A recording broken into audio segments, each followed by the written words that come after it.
Herzlich willkommen zu einem neuen Hotel-Review von mir.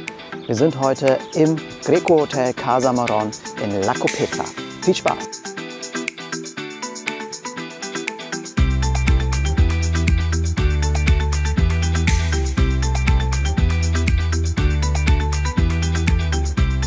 Lasst uns zum ersten Bewertungspunkt kommen, nämlich dem offensichtlichen, dem Zimmer. Wir haben gebucht ein Casa Room Fields View Private Balcony. Heißt, wir sind im Hauptgebäude. Ich glaube, das ist die günstigste Klasse. In unserem Zimmer befinden sich alle notwendigen Dinge. Ich vermisse jetzt persönlich nichts, um ehrlich zu sein. Wir haben ein Doppelbett, wir haben ein kleines Beistellbett. Zusätzlich haben wir sogar noch ein Babybett bekommen, was wir eigentlich nicht benötigen. Es gibt einen Fernseher, es gibt einen Tisch, einen Schrank, in dem man Dinge ablegen kann, 2 große Spiegel im Hauptraum und dann natürlich das Bad mit einer Doppelgarnitur, was ganz cool ist. Toilette, Badewanne, in der man aber eher duschen oder auch duschen kann. Alles in allem solide ausgestattet, definitiv kein Luxus und auch kein Wow-Gefühl, wenn man reinkommt, meiner persönlichen Meinung nach. Jedoch bietet es eigentlich alles, was man benötigt, und ich denke, man hat es auch vorher auf den Bildern schon gesehen, was man buchen wird. Insofern war das jetzt keine Überraschung, weder negativer Natur noch positiver Natur. Es ist alles super sauber, wird jeden Tag gereinigt. Die Handtücher werden alle 3 Tage, glaube ich, ausgetauscht. Aber wenn man darauf hinweisen würde, dann würden die sicherlich auch das Handtuch früher austauschen. Alles so ein bisschen mit Blick auf das Thema Sustainability, dass es alles einfach in einem vernünftigen Rahmen bleibt. Dem Zimmer gebe ich somit eine 7 von 10. Zu der Buchung zählt auch dazu, dass die Verpflegung im Rahmen von All-Inclusive erfolgt. Da hatten wir auch gar keine Option. Und deswegen würde ich sagen, gehen wir mal gleich auf Punkt Nummer 2 über. Das Essen. Im All-Inclusive, wie es der Name schon sagt, ist alles mit drin. Es gibt Frühstück, Mittagessen und Abendessen. Startet um 7:30 Uhr bis 10:30 Uhr, dann von 1 bis um 3, glaube ich, und dann abends von 7 Uhr bis 21:30 Uhr oder 22 Uhr, ich weiß es nicht so genau. Dazwischen gibt es dann ab 11 Uhr, 11:30 Uhr circa unten noch eine Snackbar. Ich sitze gerade im Plaza, nennt sich es, glaube ich. Hinter mir ist auch im Grunde das Buffet, wenn man es kurz sieht. Ich blende euch aus dem Frühstück einfach mal ein bisschen was ein. In etwa dasselbe, etwas größer portioniert, gibt es dann mittags und abends.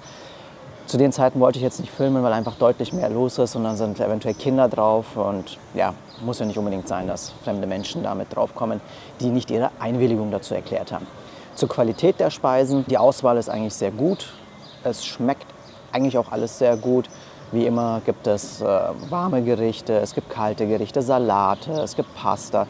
Es gibt auch immer eine Stelle, an der kocht jemand ganz frisch, irgendein ganz spezielles Gericht, Nachspeisen, Brot, verschiedene Brotsorten. Im Grunde kriegt man wirklich von allem etwas. Es gibt auch gute Alternativen zu Schweinefleisch, Beef, Hühnchen und allgemein zu Fleisch. Kann man sich auch, glaube ich, sehr gut vegetarisch ernähren. Ich persönlich hatte jetzt keine Mahlzeit, in der ich mich irgendwie schlecht aufgehoben gefühlt habe. Früchte sind auch immer top, gute Auswahl. Die Gerichte sind meistens eher lauwarm als sehr warm. Dadurch halten sie wahrscheinlich auch länger entsprechend, aber auch das hat mich jetzt nicht sonderlich gestört. An der Snackbar selbst gibt es Pizza ab 12 Uhr, glaube ich, oder 12:30 Uhr. Und ansonsten gibt es kleine Snacks, Häppchen. Auch dort gibt es Nachspeisen. Es gibt Eis, frischen Crepe dort. Also auch da ist die Auswahl super und man kann sich da sehr, sehr gut über Wasser halten. Im Grunde finde ich, es gibt einfach viel zu viel Essen. Wenn ihr mich persönlich fragt, ist auch mein allererster All-Inclusive-Urlaub in dieser Form, deswegen etwas ungewohnt. Super ist, dass es überall Wasserspender gibt. Man braucht hier wirklich nirgendwo sich Sorgen drum machen, irgendwo Wasser noch besorgen zu müssen. Es gibt an jeder Ecke Wasserspender und es gibt Infused Water Stations, wirklich alles Mögliche, Tee, Kaffee, den ganzen Tag könnt ihr euch beliebig bedienen. Es gibt auch 2 Bars hier, an denen gibt es Alkohol jeglicher Sorte, auch mit hochwertigen Alkoholmarken. Also auch da bleibt eigentlich kein Wunsch offen. Hinsichtlich der Bewertung, rein basierend auf meinem Geschmack und was ich gerne esse, würde ich dem Hotel auf jeden Fall eine 10 von 10 geben. Kommen wir nun zum dritten Punkt, nämlich die Anlage selbst. Die Anlage ist super groß, super weitläufig. Es gibt einen riesigen Platz auf der rechten Seite von mir, grüne Grasanlage, wo nichts drauf ist. Also die Menschen verteilen sich eigentlich recht gut auf der Anlage. Es gibt beim Hauptgebäude einen größeren Pool, bei dem auch die morgendlichen Fitnessaktivitäten stattfinden, in so einer Art Pavillon. Dort ist auch ein kleiner abgeschnittener Teil als Pool für kleine Kinder. Es gibt einen zweiten Pool direkt hinter mir mit Rutsche, ich weiß nicht, ob man es sieht. Es gibt einen dritten Pool hier links, da sind aber überwiegend mehr Paare, habe ich das Gefühl. Und dann gibt es nochmal einen vierten Pool ganz links außen und dort ist es dann ausschließlich für kleine Kinder. Die Anlage ist sehr gepflegt. Morgens werden auch alle Liegen nochmal geputzt, so weit wie ich das gesehen habe, was ich super finde.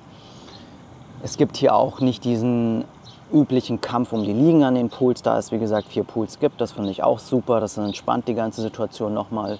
Die ganzen Gebäude verteilen sich auch weitestgehend auf den vorderen Teil der Anlage, sodass jetzt hier im hinteren Bereich, wo dann auch die Snackbar zu meiner Linken ist, das eigentlich super entspannt ist. Also hinsichtlich der Gesamtanlage kann man auf jeden Fall sagen, dass es eine 8 von 10 bekommt. 4. Punkt, Strand und Umgebung. Der Strand ist mitnichten überfüllt. Man findet immer Platz, das ist gut. Die Liegen sind auch weitestgehend sauber. Es sind leider sehr, sehr viele Steine auch in dem Sand. Glücklicherweise, wie ihr hinten vielleicht jetzt sehen könnt, ist es durchaus windstill heute. Die ersten 2, 3 Tage ging hier wirklich ein super starker Wind durch. Da konnte man sich nicht hinsetzen, weil es die ganze Zeit den Sand aufgewirbelt hat und einem in die Augen geschleudert hat. Und das Wasser ist angenehm frisch. Von der Qualität kann ich nicht so viel sagen, aber man sieht jetzt nicht so viel Müll. Ich weiß nicht, ob sie das permanent sauber halten oder nicht, aber es sieht zumindest gepflegt aus. Und da es hier auch die einzige Anlage ist, ist es quasi der Privatstrand, der zum Hotel dazugehört. Allgemein zur Lage und zur Umgebung, wie ich es gerade sagte, außer dem Hotel gibt es hier eigentlich nicht viel. Wenn man in die nächstgrößere Stadt fahren möchte, dauert es ungefähr 45 Minuten, glaube ich, mit dem Taxi und kostet wohl auch um die 50 Euro. Da wir vom Flughafen direkt mit dem Transfer mit dem Bus hierher gekommen sind und uns entschieden hatten, auch hier im Hotel zu bleiben, war das für uns aber auch kein Grund, jetzt irgendwie das Ganze negativ zu sehen. Wir sind gerne in der Anlage, da sie eben auch weitläufig ist. Ich würde dem Strand in Summe eine 7 von 10 geben. Lasst uns zum 5. Punkt kommen, nämlich das Thema Aktivitäten und Kinder mit Blick auf Animation, Betreuung und das Gesamtprogramm hier. Grundsätzlich ist zu sagen, es gibt einen Fußballplatz, es gibt einen Kinderspielplatz mit Kunstrasen und es gibt eine Tennisanlage mit 2 Tennisplätzen sowie auch eine Tischtennisplatte im vorderen Teil des Hotels. Dann gibt es jeden Tag ein Aktivprogramm, an dem man sich beteiligen kann, Yoga etc. Es gibt ein Gym, das durchaus ordentlich ausgestattet ist, 2 Laufbänder, 3 Fahrräder, glaube ich, eine Station, Bankdrücken und so weiter durchzuführen, wie so eine Art Smith-Maschine. Dann gibt es Hanteln, alles in allem ganz okay, aber wenn ein paar Leute drin sind, also 4, 5, dann ist es schon recht voll und man hat wenig Auswahl. Was die Kinderbetreuung betrifft, es gibt so eine Art Baby Club und Kids Club. Dort gibt es jeden Tag von morgens bis abends ein Programm oder beziehungsweise unterschiedliche Programme, natürlich mit entsprechenden Pausen auch dazwischen. Sollte man sich anschauen, falls es eine Option ist. Bietet auf jeden Fall Abwechslung für die Kleinsten. Unterm Strich, wenn man alles zusammenzählt, würde ich dem Ganzen auf jeden Fall eine 8 von 10 geben. Kommen wir zum letzten Bewertungspunkt, bevor es dann auch schon zum Fazit rübergeht, zum Thema Service und Preis-Leistung. Wir haben für Juni 2025 gebucht, also Anfang Juni, eine Woche vor den Pfingstferien in Bayern und haben 2.300 € bezahlt für im Grunde Transfer zum Flughafen, Flug hierher, Transfer zum Hotel, Hotel 7 Tage, all inclusive und dann das Ganze nochmal retour. Persönlich, da es das erste Mal ist, dass wir derartiges gebucht haben, finde ich es jetzt bezogen auf das, was wir alles bekommen, völlig in Ordnung, da man ja auch weiß, dass derartige Hotels und dann auch rund um Griechenland, rund um den Sommer, dann im Juni ja doch recht teuer sind, kann ich mich persönlich nicht beschweren. Bei uns hatte die Toilettenspülung geklemmt und das Wasser lief die ganze Zeit. Wir haben es kurz unten gemeldet in der Rezeption und keine 10 Minuten später war es auch schon wieder behoben. Was die Sauberkeit betrifft, möchte ich noch ergänzen, dass es wirklich an allen Ecken Mülleimer gibt, sodass man seinen Müll auch gut los wird. Deshalb möchte ich für diesen Punkt rein subjektiv auf meiner Bewertungsbasis eine 10 von 10 geben. Ich würde sagen, es ist Zeit für das Fazit. Fassen wir noch mal kurz zusammen. Super große Anlage, viele super nette Mitarbeiter, ausnahmslos, 4 verschiedene Pools, eine Reihe von Aktivitätsmöglichkeiten. Unter dem Strich bin ich sehr zufrieden. Wir haben für das Gebotene eigentlich genau das bekommen, was wir auch bezahlt haben. Da gibt es überhaupt keine Abstriche. Wem würde ich das Ganze hier empfehlen? Ehrlicherweise für Familien mit kleinen Kindern oder Babys, absoluter No-Brainer, kann man hier definitiv hierher kommen. Klasse. Für Singles, Paare oder auch schon etwas ältere Kinder bin ich mir aber nicht so sicher, ob es der Perfect Fit ist. Da würde ich persönlich zumindest nach etwas anderem Ausschau halten. Unter dem Strich, wie gesagt, aus meiner Sicht, Preis-Leistung, alles richtig. Auch das Thema Essen gibt es eigentlich keinerlei Abstriche, man hat viel Auswahl. Die Zimmer könnten natürlich etwas schöner und anmutender sein, aber das ist sicherlich Geschmackssache. Das war dann doch eher so im mittleren Budget-Segment. Für uns war es das erste Mal in einer Hotelanlage wie diese, dass wir uns nur in der Hotelanlage bewegt haben und im Grunde all-inclusive hatten. Deswegen habe ich jetzt leider keine Vergleichsmöglichkeiten. Zusätzliche Punkte möchte ich vergeben, einfach für die Tatsache, dass das Hotel versucht, durchaus nachhaltig zu sein, dass es überall Wasserspender gibt. Das erhöht einfach den Komfort ungemein und man muss sich keine Gedanken machen. Ich möchte dem Hotel gerne in Summe für alles, was sie uns geboten hat, eine 9 von 10 geben. Wenn euch das Video gefallen hat, dann seid doch so lieb, klickt den Like-Button, klickt auf Abonnieren und hittet nochmal die Glocke. Das führt dazu, dass ich vielleicht in Zukunft solche Videos dann öfter machen kann und verhilft auch im Algorithmus weiter vorne zu sein. Danke euch fürs Zuschauen, wünsche euch alles Gute und bis zum nächsten Mal.